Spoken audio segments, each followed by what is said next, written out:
The most significant event, you pardon my coughing, I have bubonic plague. The most significant event of our time in the Middle East, we thought, was the Arab Spring. We now know that the most significant event of our time in the Middle East was the failure of the Arab Spring, which was really one of the most shattering events of our lifetime. And I see your book, I have to tell you, as probably the most thoughtful attempt that I know to come to grips, to try to make sense with the rubble of the Arab Spring, to see what can be done after these colossal disappointments. I mean, one heartbreak after another. There is a sentence in Alexander Herzen, in the 19th century Russian revolutionary, who was watching another massacre in the streets of Paris in 1848, and he wrote, "We did not know we had so much left in our hearts to be broken." I mean, and one really has this feeling that over and over, and as I say, your book is important as an attempt to think through what is possible. It is obviously an expression of despondency. I can't tell if it's an expression of despair. In some passages, it seems to be that. In others, it doesn't. I think that it performs a signal service. Your notion of Islamic exceptionalism, I think you clearly refute and effectively refute certain very pervasive liberal platitudes about certain things. The liberal platitude about the linear, confident, inevitable nature of progress, for example, when in fact the failures of the Arab Spring are just the latest evidence we have that progress always provokes a horrific response, and that it's usually fitful and it's one step forward, two steps back, which is why people who are for progress in the long run have to learn to keep their heads. You very effectively refute the liberal condescension towards religion, which is essentially a kind of more polite version of the old Marxist idea that religion is just epiphenomenal to things, it's just an expression of social, economic, or political interests, or worse, that it's just an opiate, that it's just a drug that people take because they're experiencing hardship.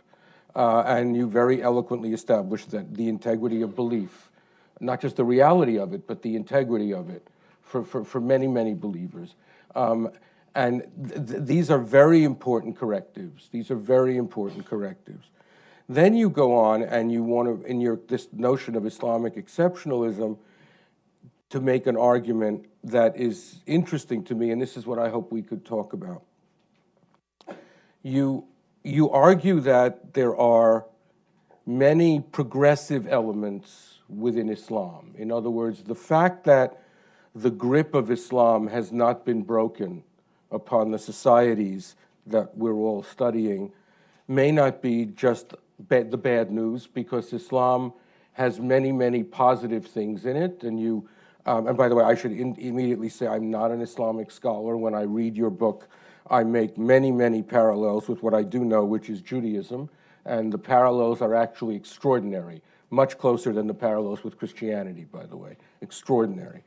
And but you show very persuasively that Islam has attitudes and doctrines about the state and about the administration of the state, that there are, of course, elements of reason and decency in Islam, and so on, that that there's a lot to work with, as it were, in the modern age, that it is not, and I should say one of the other nice services of your book is that it exposes what I think of as the myth of anachronism. In other words, you always hear people say, how in the 21st century can we see an 8th century caliphate like ISIS?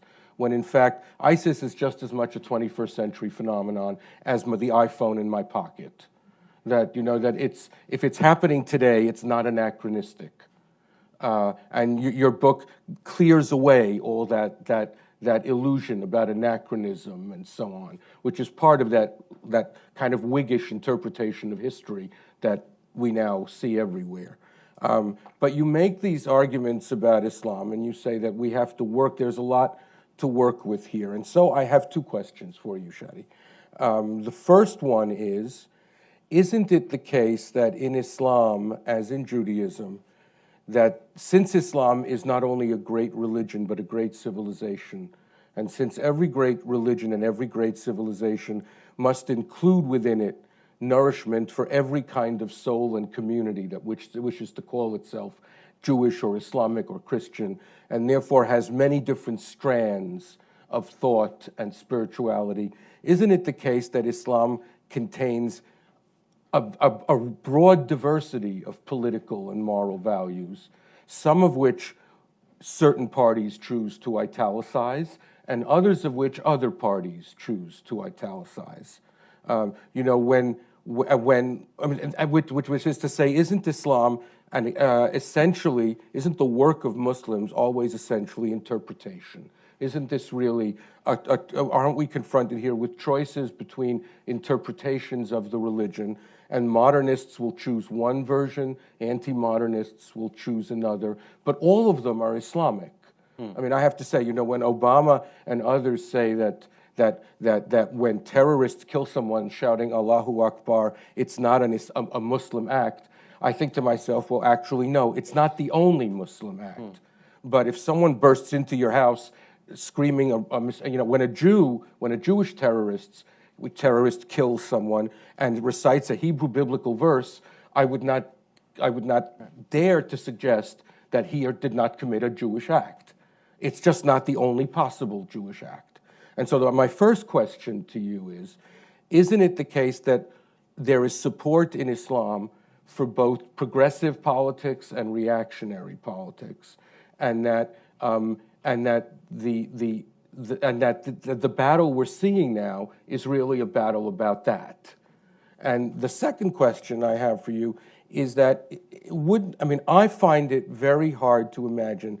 At the end of the day, if we're talking about the eventual emergence of an open society, some sort of genuinely free and fair society, which may not emerge the way it emerged in Europe out of Christianity, though I have to tell you, it took centuries for that to happen. It took a lot of people were burned, a lot of books were burned.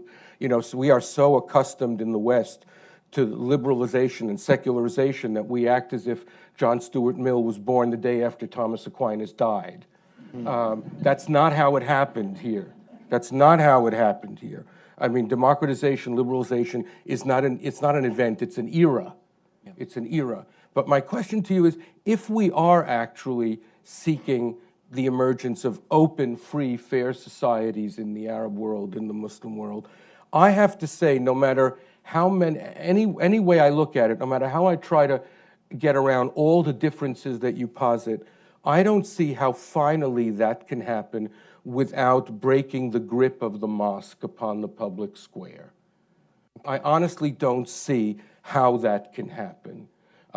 Now, there could emerge enlightened theocracies. That's possible, because there may emerge believing Muslims may come to power who actually kindle to the more progressive elements in their tradition and choose to italicize and emphasize those. But one, the idea that an enlightened theocracy is that what we, meaning all, what we, you know who we are, that what we are struggling for, or what our brothers and sisters, the dissidents in Iran and Egypt and elsewhere, are struggling for, that doesn't seem right to me. That doesn't seem right to me. And so I wonder whether, I guess I'll leave it at that, and then we can talk about these things. First of all, thank you so much, Leon, for the kind words on the book and for your thoughtful comments. There's a lot to say, and I look forward to discussing it. I guess I would just start. So I'm happy that you mentioned what you mentioned about ISIS, and I remember when President Obama said something along the lines of, groups like ISIS have no place in the 21st century, which sounded nice, but then I thought about it. ISIS is inconceivable in any century but our own. Yeah. So that's just the first thing. But, on your point about, so what does Islam really contain in this issue of different interpretations? And so actually one of the, I guess, counterintuitive arguments I make in the book is that Islam, I would argue, may very well be the most modern quotation marks, of the monotheistic religions, in the sense that you don't have to choose between being modern and being Islamic, because Islam historically and to this very day has been able to absorb and incorporate foreign ideas with surprising effectiveness. So that's why you can essentially put the word Islamic before any noun and it sort of works. Islamic socialism, Islamic capitalism, Islamic Calvinism, Islamic banking, Islamic music, Islamic rock, so on and so forth. So the fact that people can sort of take ideas and then retroactively say they're Islamic or make them Islamic and in effect Islamize them, I think that makes it very difficult to push Islam to the side, because it doesn't, in a sense, need to be pushed to the side, that you can accommodate these other ideas. So, for example, the precedent or tradition of shura or consensus in Islamic history and Islamic law, that's not democracy. But you can sort of argue, well, it was a precursor to democracy, and that it's an analog, and we can update shura and make it into at least procedural, if not liberal democracy or substantive democracy. So I think that, and that's what we see with the Islamic modernists of the late 19th and early 20th centuries. They see this challenge of secularism and colonialism, and then they're trying to update the Islamic tradition, but still keep Islam central. Can I say something to that? Two things. First, what you're describing, of course, is how all religions and how all legal systems survive. They survive by adapting to circumstances, and the trick is to do so in a way that preserves the integrity of the system. But there's no question that Islam has survived into the 21st century in the way Judaism has, because it knows how to adapt to new circumstances and because it honors the needs of its communities. So I think that's certainly true. But I'll tell you a story about someone you write about in the book, my good friend Michael Walzer. Many, many years ago, we got into the only real quarrel we've ever had. We were studying a 13th century Jewish text. It was a legal opinion. It was a tshuva, which is, I guess, like a fatwa. It was and it had to do with decision-making for communities. And it was civic decision-making, not religious decision-making. And it was about, and it was by a great 13th century German rabbi who ruled that decision-making would be done by taking a vote of the majority of the notables of the city, with the Hebrew phrase is tuvei ha'ir, the notables of the city. So my friend Michael, who was very keen to find liberalism and democracy in his tradition, said, aha, there's democracy here.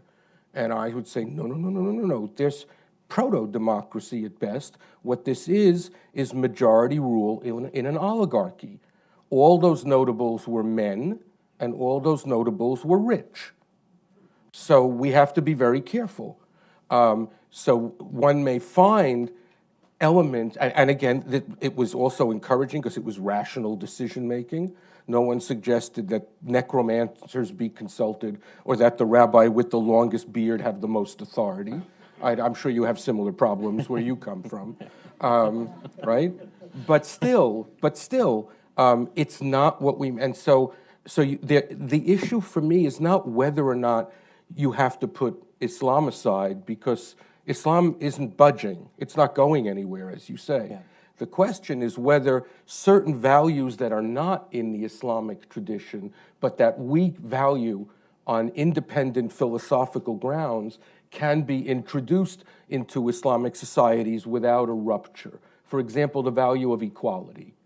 I mean, I don't know enough about Islam to say whether there is anything like the modern value of equality. I will tell you this, there is nothing like the modern value of equality in Jewish law and in Judaism. There are all kinds of lovely things about the dignity of man and about all human beings made in God's image. There are wonderful things to quote. But if we're talking about equality of the kind that liberals mean, that allows us to live in this society as free individuals, and not just male free individuals, but free individuals, I wonder whether all the good progressive news about Islam will ever be enough to bring Muslim societies to that point.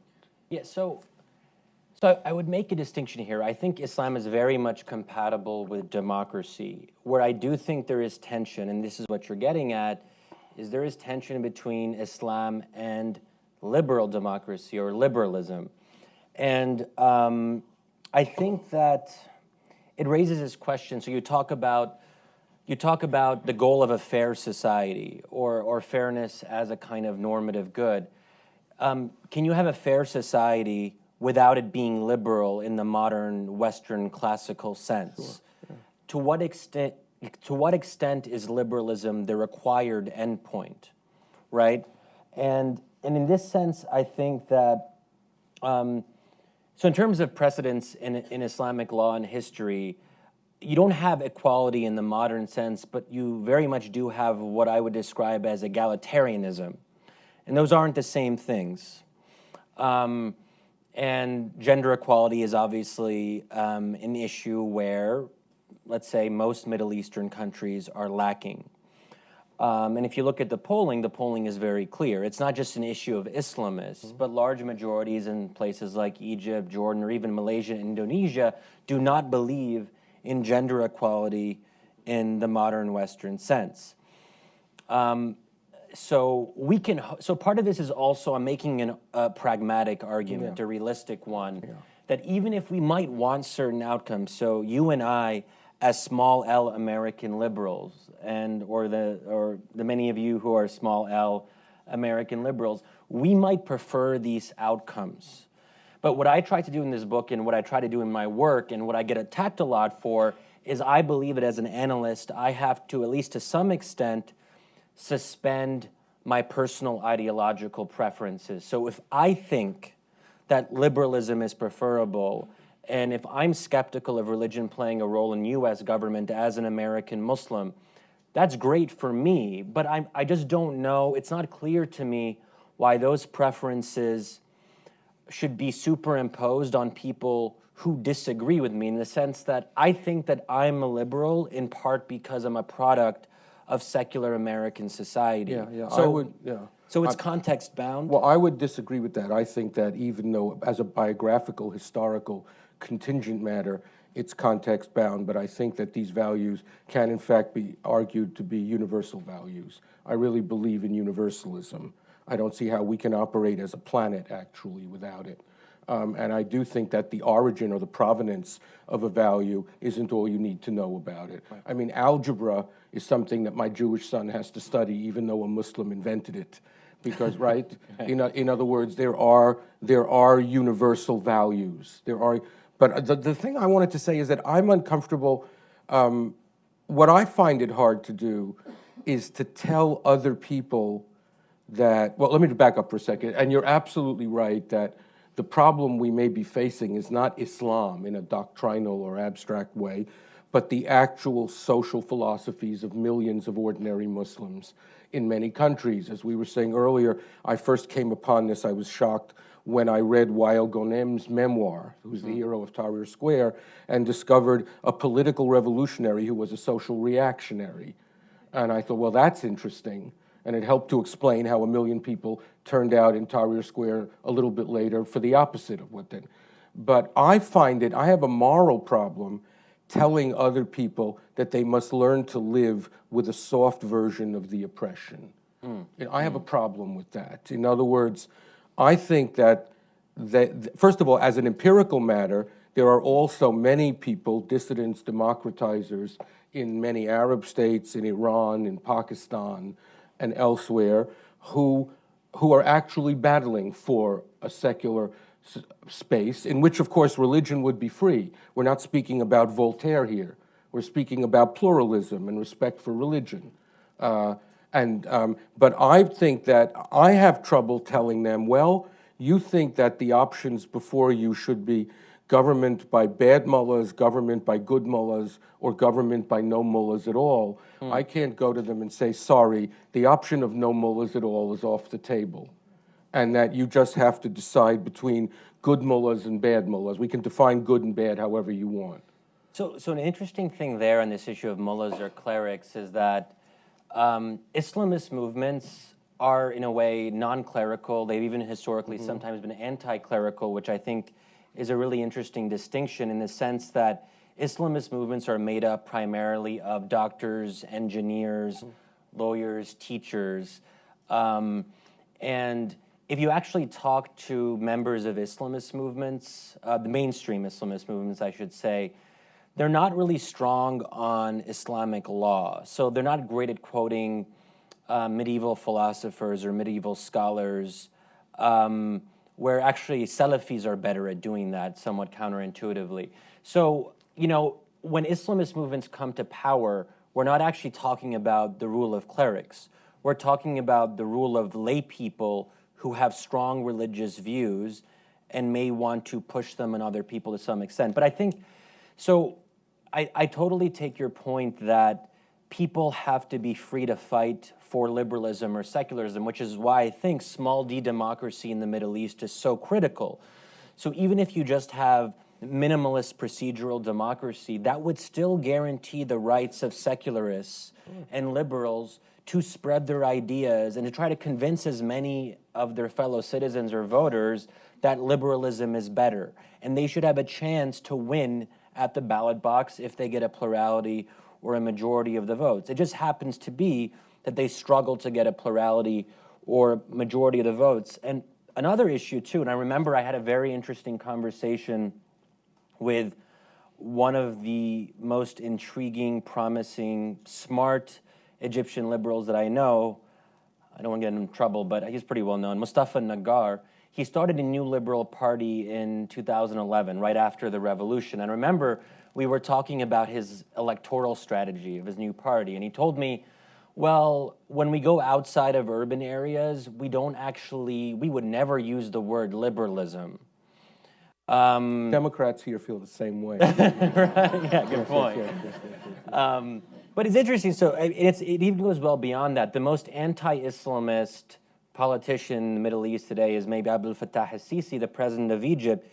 He hates the Muslim Brotherhood, but he is definitely not a secularist. He does very much believe that Islam should play a prominent role in public life. He just disagrees on what that prominent role should be. And in his presidential campaign, I remember him talking about, he actually said that it is the role of the Egyptian president to promote the correct perspective on religion. This kind of sort of patriarchal father figure savior. I have to tell you what Egyptian Islam is or what it should be and so on. But the thing is that very few Egyptian secularists, or Jordanian secularists for that matter, call themselves secularists in Arabic. Or even in Tunisia, which has a tradition of secularism, they prefer to call themselves Hadathiyun, modernists, rather than Almaniyun, secularists. I guess my point... So I think that it's sort of part of, there's a concern... Yeah. My point is, though, it's important that they define their goal clearly. In other words, the new can only emerge out of the old. And there is always a period when the new emerge, and the new doesn't emerge out of the old suddenly. There was always a long period of overlap in which there are elements of the old still present and elements of the new emerging. In your book, you mentioned Locke's letter on toleration, right, which is a perfect example, which was a truly revolutionary document, advocated a genuinely, a really sophisticated and absolute idea of toleration, which it then violated with all kinds of exceptions of its own, because Locke was still operating within the confines of a Christian political culture. But similarly, the founders of this country, right, were Christians who used concepts which they regarded as Christian, but were nonetheless concepts that would apply to non-Christians and would carry us beyond and outside of the Christian framework in which they were conceived. So all I'm saying is that if one seeks, say, equality, right, it makes perfect tactical and cultural and psychological sense that people living in a Muslim society, and especially if they're believers, obviously, will seek to find proof texts and foundations for those views in their tradition. But we have to be candid that at some point there may have to be a rupture, of some kind. I mean, whether or not Muslims do it the way Christians did it or the way Jews did it, I think it's still safe to say that there can't be an easy segue from a traditional society run along theological or theocratic lines to an open secular society, even if religion remains prominent in that society. There will be some pain. There will be a moment of rupture. And I think one of the things I see when I look at the Saudis and others is they have this weird illusion, probably because they have so much money, that they can have modernity without the rupture. Right. That somehow they can beat this. That they can beat this, or that they can immigrate to America, but that somehow their kids are not going to go out with the wrong people, unlike the Christians and the Jews who came here and discovered that their daughters were dating the wrong boys, right? Yeah. I mean, there's always going to be a rupture. And so I think that it's important that it be described in this way. So in that sense, can't we say then, like liberalism as a universal normative value is still a moving target, in the sense that if we read Locke's work, by today's standards, we would not consider him a small L liberal because there were limitations on the rights of atheists and Catholics. Catholics, certainly, yeah. So, or Madison, who's yes. One of the founding fathers of liberalism, is someone who did not believe in equality between the races and owned a lot of slaves. But here's the difference. Yeah.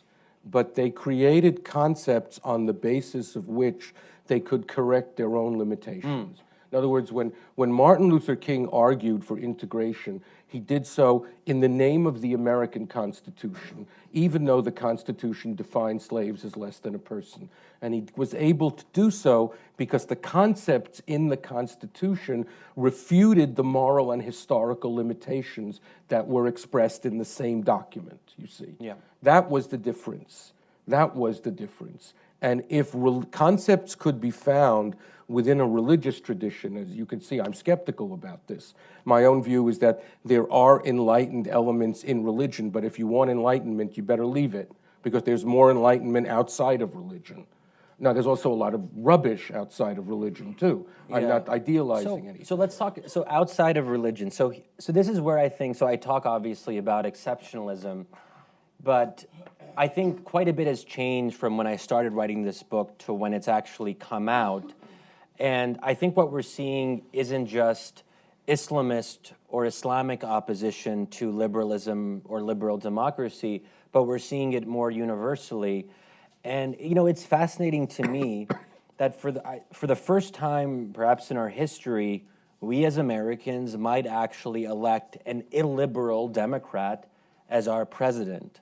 So we are no longer immune to this. And I remember years ago when I started to talk more about illiberal democracy, Americans they would struggle to really understand or maybe relate to that concept. So, I wouldn't wish Trump on anyone, but he has done one thing. He's offered sort of a learning opportunity, and we're seeing that there are real tensions between... But here's the difference.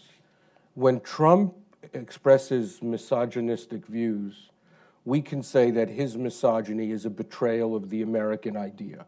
Yeah. Because the American idea is one of full equality, and we've updated it constantly, but is one of full equality.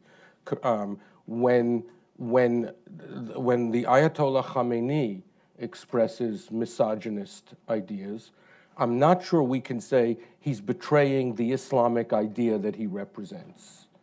That's the difference. Yeah. Because that idea still awaits philosophical and moral correction by these values. Now, it rejects that correction. This is a fight. This is a war of ideas. But Trump is an outrage because he betrays who we are. Not because, there are European equivalents of Trump in Hungary and Poland, yeah, about who can be said that they're terrifying, not because they betray what Hungary and Poland is, but because they exemplify certain aspects of the Hungarian or Polish political traditions. That's the difference. But isn't it possible that, if we look at the broader sweep of history, liberalism only becomes prominent or dominant ideologically in a very brief moment in that broader sweep? And it's hard for us to sort of remove ourselves from our own kind of cultural and moral moment. But it's possible that we're also entering a period where liberalism will come under more and more attack. And I'm glad you mentioned Poland, which doesn't get a lot of attention, but which recently elected some pretty illiberal It's very special, people. yes. Hungary, Israel has its strong current of illiberalism. India elected right-wing Hindu nationalists. So there seems to be this bigger issue that there's kind of a gap. For a variety of reasons, liberal democracy has not been able to successfully provide people a politics of substantive meaning, where a lot of it is about kind of minute policy discussions or economic tinkering, but there isn't a kind of broader message about morality. Oh, you see, I wouldn't put it that way. I think that liberalism contains at its heart an absolutely irresistible concept of the person, a philosophical portrait of the human being that I think is. I would say that the problem is that unlike other political systems, and by the way, you're right, that liberalism always provokes the forces of illiberalism, and the struggle is never going to end. This is not, we are never going to come to the final climactic triumph. That's why Fukuyama's idea was so stupid. That we are never, ever going to reach the end of that, because people will, but the reason is, I think, is because liberalism imposes a very heavy intellectual and moral burden on the ordinary citizen, on every individual, insofar as liberalism is a system in which every individual's opinions will count, in which people will be expected to be thoughtful about, et cetera, I think liberalism asks more than other systems do, and it's not any historical surprise. Most people do get their beliefs from just their surroundings, their parents, their communities, or God forbid, the internet, right? Yeah. I mean, so I think, so I think you're right. It is a constant struggle, but I don't want. But you see, I don't think Islamic liberalism to me is a little bit like Islamic mathematics. I don't know what that means, except it's, in other words, Islamic mathematics, the adjective Islamic to me could only mean be historical. It's about its origin, its provenance, right? But there can't be anything essentially Islamic about algebra, right? And the same thing is true for me when I hear the phrase Islamic liberalism.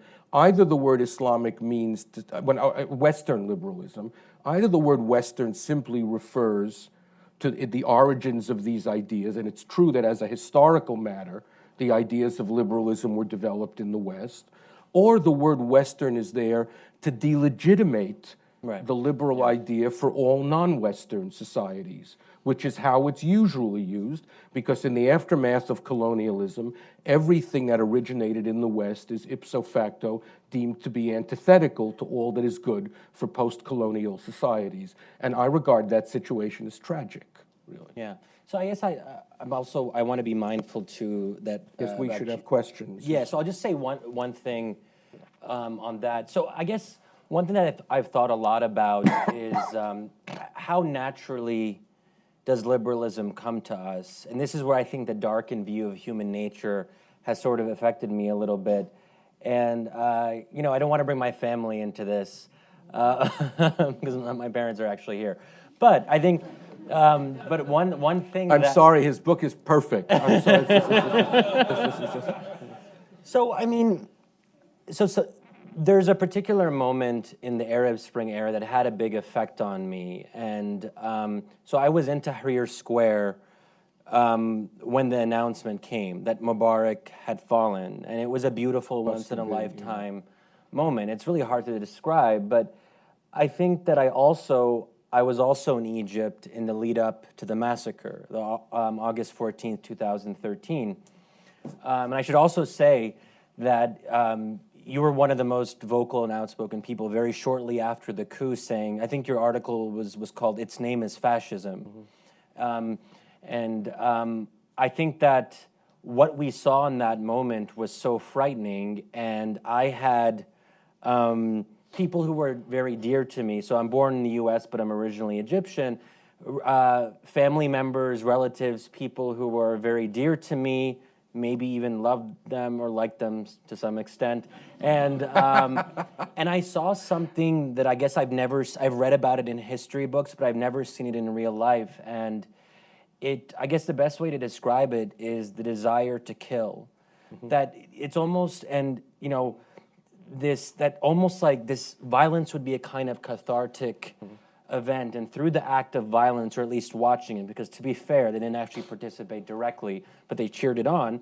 So, but by cheering on an act of violence, that somehow they came to feel more alive. It was a kind of a process of self-affirmation, and to see people who are otherwise good. Mob. Yeah, but the interesting thing, these are people who are well-educated, spend a lot of time in the West. They are liberals, right, in quotation marks. So how do otherwise good people do evil things, and to what extent, at what point do otherwise good people cease to be otherwise good?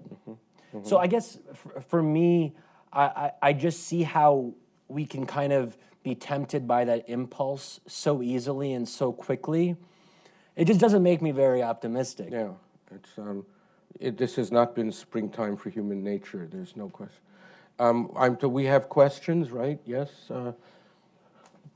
Okay, we'll have a few questions. Ma'am? Thank you. Yeah. Now, Please try to be brief because there's business to do.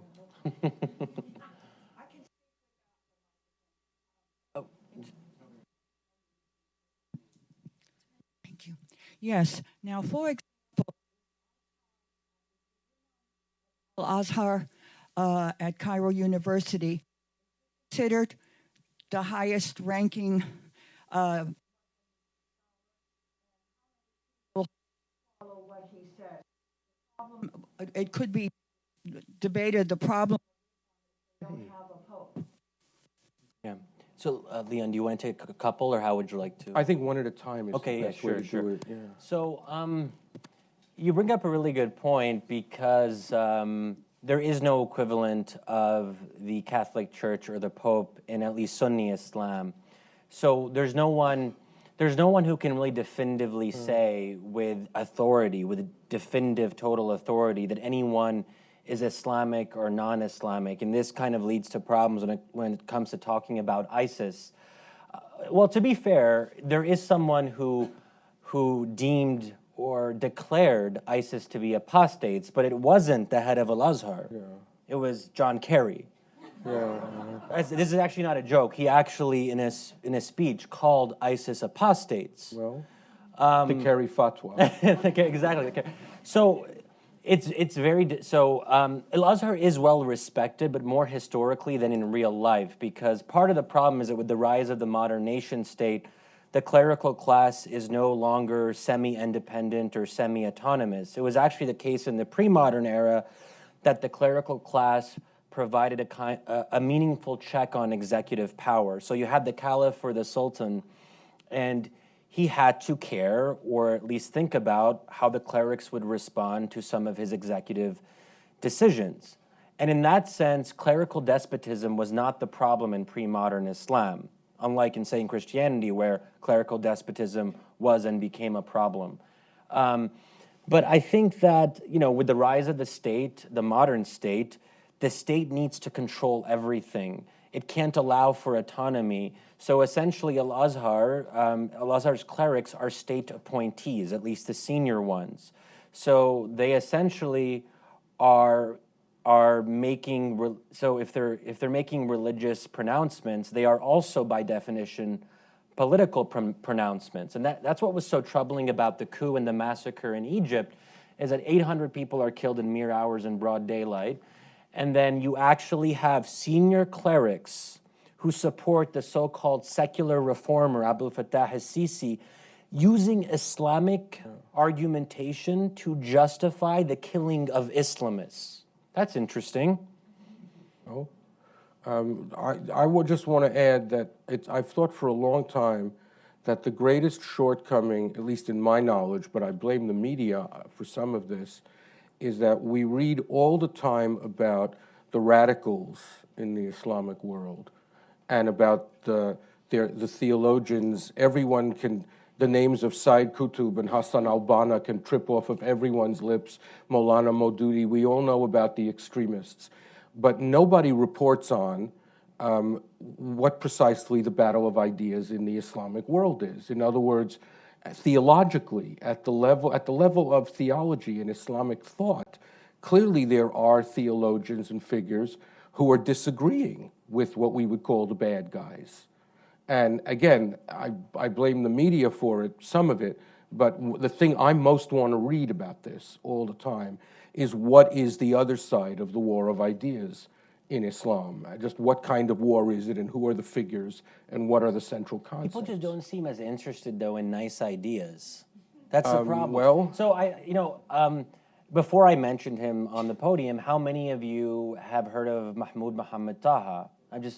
Oh wow, this is a pretty, okay, maybe like some people have heard of him. The one who was executed, right? Yeah, he was executed, right? It's Brookings for you. Yeah, exactly. Yeah, okay. Islam lives at Brookings. Sir, you, yes.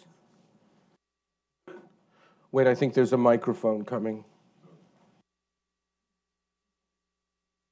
I must have bubonic plague too. You talked about rapture, and is rapture really of any effect as long as what was defined as the inerrancy of the texts persists? For example, wasn't it a rapture what Ataturk did in Turkey? Sure. And to a lesser extent what the Shahs did in Iran? And still it was all overcome. Well, I think absolutely. As I said, I think it is a constant struggle. I think democracy or liberalism or secularism or any of those things never wins permanently, ever, ever. I think and I think it's a never-ending struggle. The second thing I would say is that I don't believe that there is such a thing as the inerrancy of the text in Islam, as there certainly isn't in Judaism. I think all there are schools of interpretations of the texts, and that the debates, people talk about Muslim fundamentalists. There aren't Muslim. I mean, these people operate with very sophisticated readings of very difficult texts. There's nothing fundamentalist about them. We may think they're wrong, and we may think they're immoral, and in the same, when people talk about Jewish settlers on the West Bank, they too operate with very sophisticated interpretations of very difficult texts. So nobody here is talking about the inerrancy of. I think the difference in Islam is that at least mainstream scholars would generally, and I can't think of any exceptions right now, but would argue that it's a creedal requirement for Muslims to believe in the inerrancy of the Quran. In other words, if someone Sure, but the striking thing is that even though that's the case, I mean, every Muslim opinion has to have a proof text, right? I mean, you have to show that it's in the revelation. But what's striking is how many of the same proof texts can be used for how many different purposes. Yeah, so certainly, just because something is said in the Quran doesn't mean it has to be taken literally. So you can think that something is God's exact literal word, but you might say to yourself, well, the Quran was revealed in the 7th century, so it might have been appropriate for 7th century Arabia, but it's no longer appropriate now. And what you do is that you take the rule that's in the text of the Quran and you find the reasoning behind it, and you take that. So anyway, that's what you can do. But I think still, the fact that you're dealing with what's considered to be God's actual speech makes people very nervous and jittery about doing too much experimental interpretation. So. Yes. Microphone's coming. And also, if people could just say their name and affiliation just as well. Okay, my name's Eleanor Bakrak. I've lived and worked in several quite different Muslim majority countries. I've seen you before in another event. I think Yeah, I come to a lot of these. And my question, I guess, may seem pretty stupid, but it seems to me that government is government. It provides certain circumstances, and I've never quite figured out what Islamic government is as opposed to regular government or any other theocratic influence state. So, I mean, well, a lot of Muslims would agree with you. A lot of Islamists would agree with you. There haven't been successful models. We don't actually know what this looks like in practice, at least mainstream Islamists. Now, we do have extremist counter models, if you will, and I think ISIS is the most obvious case there. And for me, ISIS is much more interesting. I don't find the battlefield dynamics or which city they control, and even if ISIS was defeated tomorrow morning, their legacy will be with us for the rest of our lives. You cannot undo the damage. They've set the gold standard for extremists. Anytime you have an ungovernable space for the rest of our lives, the local extremist group is going to think to itself, why don't we try to establish a mini caliphate or mini emirate? That before ISIS, the focus was more on destroying things. ISIS has an unusually pronounced interest in governance. So I would say that.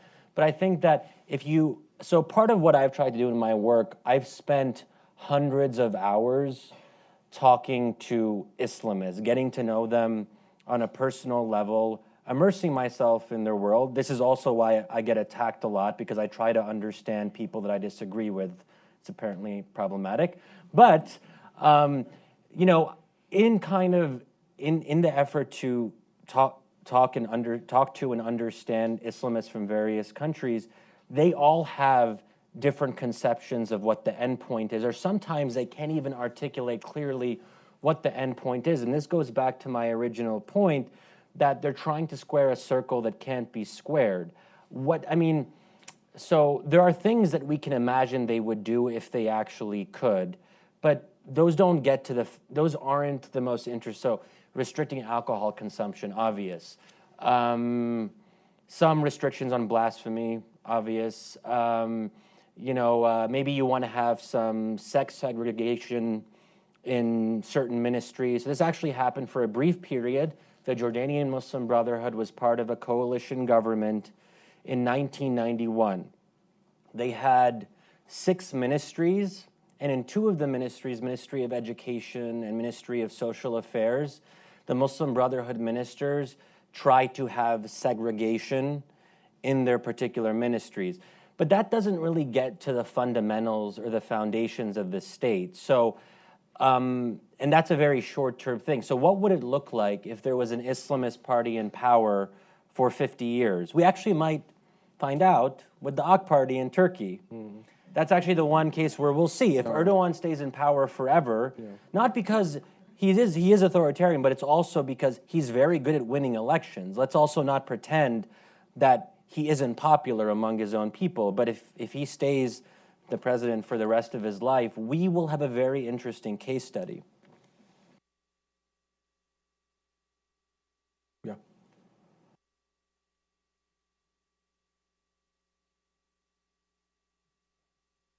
My name is Tom Smith. I'm a North African field researcher.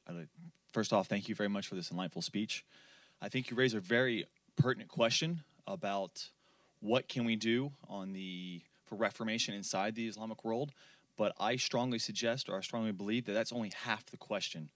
The other question that I think we have more control of, when I say we, I mean the West and American Muslims, etc., is we can control and bear down into the question of why are most Arabs, when they say secularism, why are they not using the word secularist, they're using the word modernist.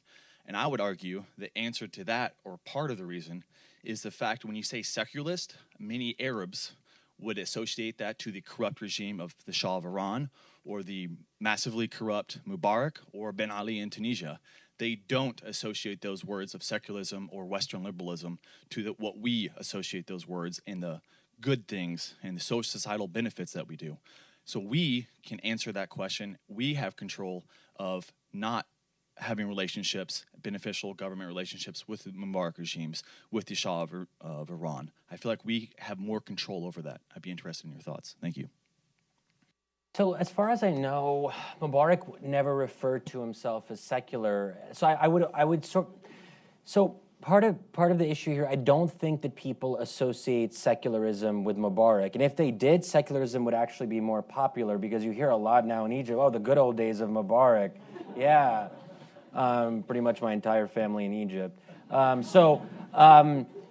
I think that the issue is more that they associate secularism with Western imperialism, Western colonialism. It's something foreign, and it's been in a way imposed. And we also have to be honest. People in the Middle East, by and large, really don't like U.S. policy. So naturally, anything that is connected to the U.S., secularism, liberalism, these kinds of values, can suffer from a taint, if you will. And there's also the idealization of religion, according to which religious people are never corrupt. Right. Which is not the case. Okay, so funny little side story on religious people being corrupt. So I was a field research trip last year in Tunisia, and I was interviewing Nahda leaders and all that. And I was trying to push them a little bit on, okay, you guys are trying to move away from the Islamist label. You're trying to be all nice and fluffy and everything. Great. Okay. What does it mean to be Muslim democratic, which is now their preferred term? And I remember that I guess I can mention his name, because I actually mentioned his name in the book because it was on the record. I think he was trying to impress me, but he said that, we in Nahda are different than the secularists, not because we have a particular vision about the implementation of Islamic law or Sharia, but it's actually because we don't steal. And he gave an example, and the example he gave was about Hamas. He said, for example, if Hamas gets 100 dinars, they'll pocket 10 dinars and spend 90 on the people. If Fatah... It's a pretty good ratio. Yeah. But then he said, if Fatah gets 100 dinars, they will pocket 90 There you go. and only give 10 to the people. So Islamists, that was essentially his argument. I thought to myself, that's not very compelling. Right. Because, and it also gets to this thing that even when Islamists try to be nice and fluffy, they still see themselves as better or apart from society. So essentially what Nuruddin Arbawi, who's one of the kind of founding members of Nahda, very close to Ghannouchi, he was essentially making the point that Islamists are better Muslims, and because they're better Muslims and they feel accountable to God, they're going to pocket less money. That still means that they're fundamentally different than their competitors for religious reasons. Yeah, it's also amazing what people do when they think God is on their side. Yeah. It's just that. Sir. I'm afraid you have to, yes.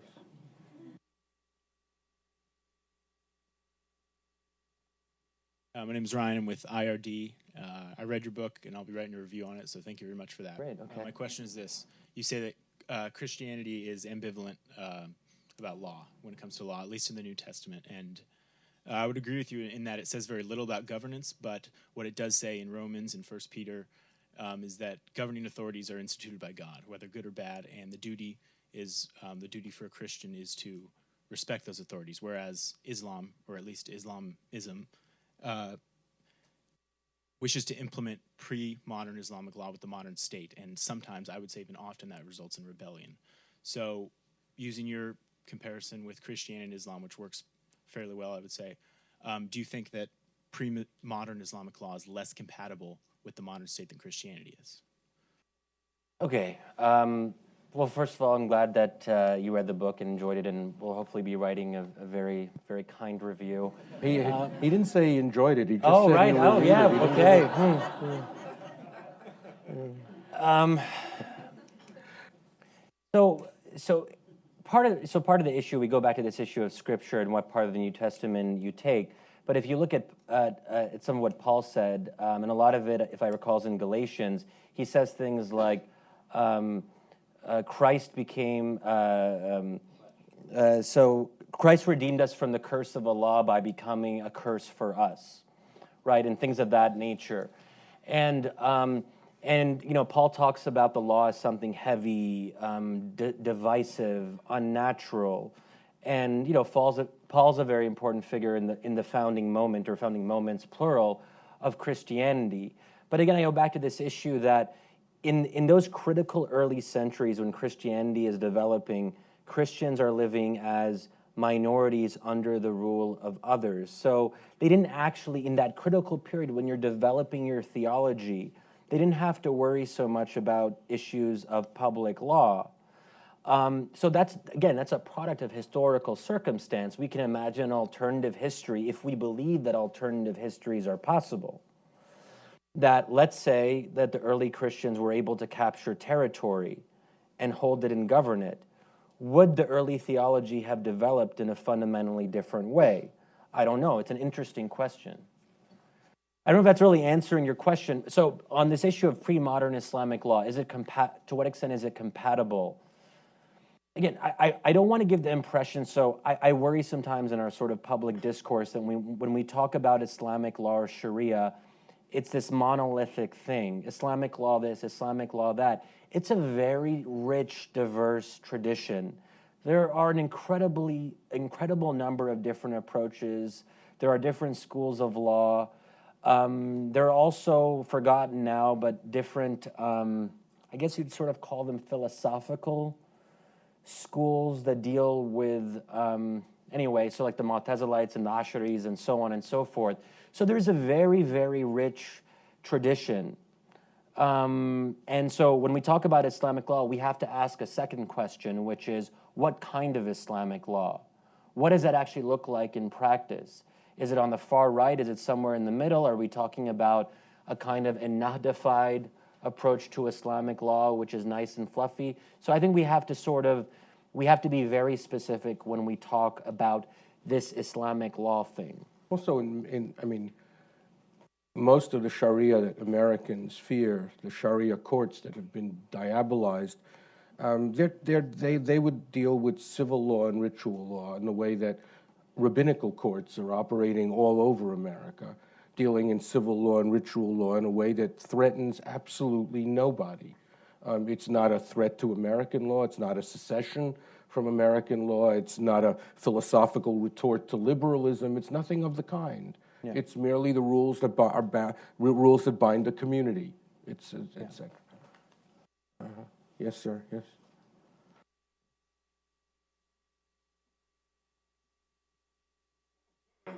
Yeah, I'm Jim Byrne. I'm a lifelong journalist here in town, and currently I'm writing papers for Jamie Raskin, who won the Democratic nomination for Congress in the 8th Congressional District in Maryland.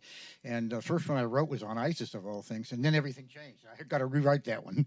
But was ISIS an issue in the 8th District? An issue in the 8th District of Maryland, everything. Right. The question I have for you, there was a remarkable conference in 2014 at the U.S. Institute of Peace, and the star of it was a Mauritanian cleric, and I'll shorten his 10 names here to Dr. Bin Baya is basically what they called him. Well, he founded his fundamental point to us was with the fall of the last caliph, lots of people lost interest in becoming experts on the Quran. And so politicians kind of took over the interpretation of what the Quran means. We need a question. We need a question. I'm getting to the question here. He founded an outfit. Put my glasses on. It's called the. My goodness. The Global Center for Renewal and Guidance, and the goal was to improve the quality of Islamic religious teachers. A similar organization was founded by Tony Blair called the Faith Foundation. And I've really been trying to find out if there's been any evaluation of the work of these organizations. Are they getting anywhere? And I've asked the woman who put on that conference, and she didn't have an answer. So, have you guys heard of him? Yeah. Okay. Yeah. So, like, don't get me started on Tony Blair. Okay, but I associate myself with that remark. Yes. Okay, I don't want to get into the Tony Blair Faith Foundation. Bin Bay, yes. Okay, here's the problem. You know, I think this is kind of popular in some policy circles here in DC. I hear it sometimes. Oh, let's find a nice moderate cleric and kind of send them on a State Department funded trip to talk about Islamic moderation and persuade people to be nice and peaceful and all of that. And I worry that there's a kind of these pre-approved set of clerics, which are maybe great. They have, and Bin Baya is a very, I'm not talking about him in particular. He's well respected. He has tremendous knowledge, but he's not the most popular, he's not an extremely popular figure. He doesn't have the kind of traction with the very people who might be predisposed to radicalization. The people who are at risk, who are predisposed to radicalization, are not going to listen to state-approved clerics. They're going to listen to oppositional clerics, Salafi clerics who oppose the Saudi regime or whatever regime. So I think that makes it difficult. And I also, you know, if I was going to say if I had one wish, but I don't think this is super important. But if I had 10 wishes, one of them would be to get rid of this word, just stop using moderate, whether it's moderate rebels, clerics, moderate this, moderate that, moderate Muslims. The times that I've been, you know, there have been times, luckily it doesn't happen as much anymore, but when people weren't as politically correct, I remember I was at a reception and I was saying something that probably sounded nice to this person. And they're like, oh, you sound so moderate, you know, and I thought, okay, great. But I mean, this idea that there's a class of people called moderate Muslims, it's patronizing. Moderate, I mean, what does that even mean? Moderate relative to what? So I would just urge everyone who is in this room or is watching on webcast, if you take nothing else from this discussion, try your best to avoid using or misusing this particular Well, another word. way to make your point is that for too long, we allow the extremists to set the terms of the debate so that people who are not them are defined as not them as opposed to what they are autonomously in their own religious identities.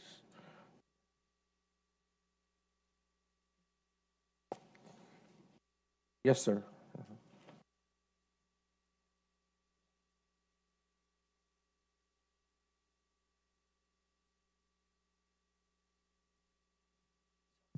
Do you want this? One more? One more question after this. Thank you. I really appreciated what you said about the historical foundations of Islam. Can we also say that Christianity has unique historical foundations, as well as Confucianism and Hinduism?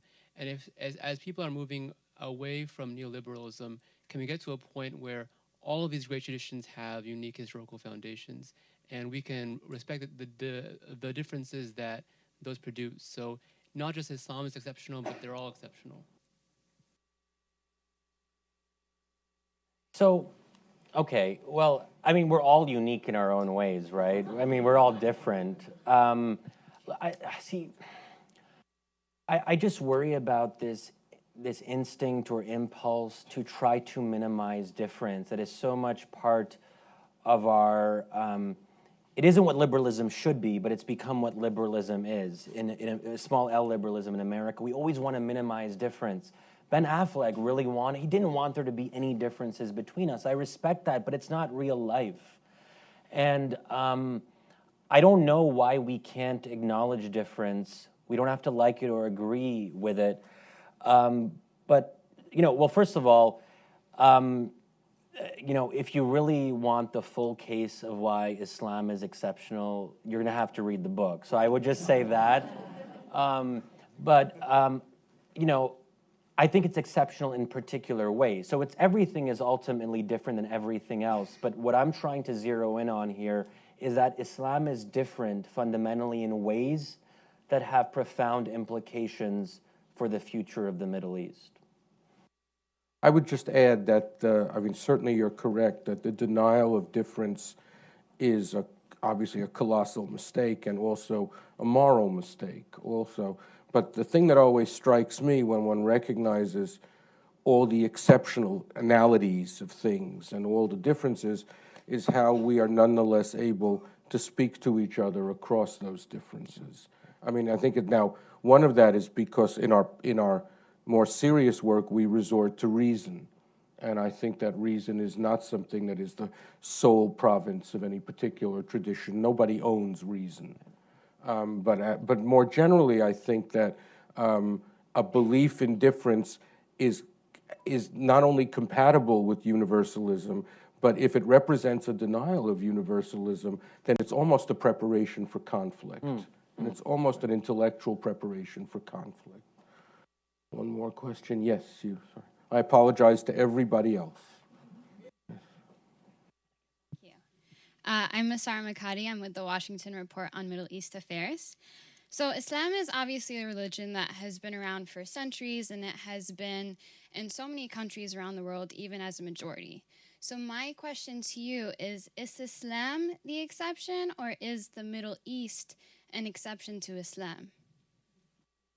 Okay. That's interesting. Okay. So I do talk a bit in the book about Malaysia and Indonesia, which I think are fascinating cases, but no one really cares about them because they're not important to U.S. national security interests, so who cares? But you know, it's interesting that these are kind of held up as models of tolerance, pluralism, and democracy, and they are among the most democratic Muslim majority states.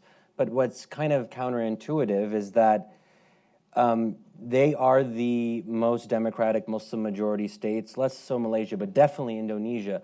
But they also, those two countries feature more Sharia ordinances on the local level than many Arab countries, Egypt, Tunisia, Turkey, Jordan, and so on. So that's a little bit weird, right? Well, part of the issue there is that because these countries are more centralized, they have a federal system, and they're more democratic, even ostensibly secular ruling parties, so Golkar, for example, in Indonesia and UMNO in Malaysia, they essentially, in even regions they control, have implemented Sharia bylaws because they're trying to meet the median voter halfway. They want to win in those regions, and if sentiment is conservative, they have to be responsive to it. And this is why I think when people say, well, democracy and Islamism can't coexist, I think it's actually often the opposite. It's hard to imagine real democratic progress or democratization, at least in some Muslim majority countries, without having some resulting Islamism. Pakistan's another very interesting case, which let's not get into that. But anyway, yeah. But so I guess since we're closing up, I would just say to kind of wrap things up on my end before Leon closes. Is first of all, you know, thanks to all of you for being a part of this book launch. I do just, for those of you who are skeptical about the argument, I really just want to urge you to just consider it with an open mind. I believe in every word that I wrote in this book. The reason that I wrote it, or what I wanted to, and the reason and what I wanted to do now, is I hope that it can play a small role in encouraging a more nuanced, constructive debate about Islam and its role in public life, not just in the Middle East, but also in the West. And I have to be honest, I'm slightly uncomfortable with some of my own conclusions. I'm worried about that, to be honest. And already anti-Muslim bigots, without really reading much of what I've written, they'll take a headline or a sentence and they'll run with it. And they'll say, oh, look what this guy named Shadi said about Islam. So I'm worried about that, to be honest.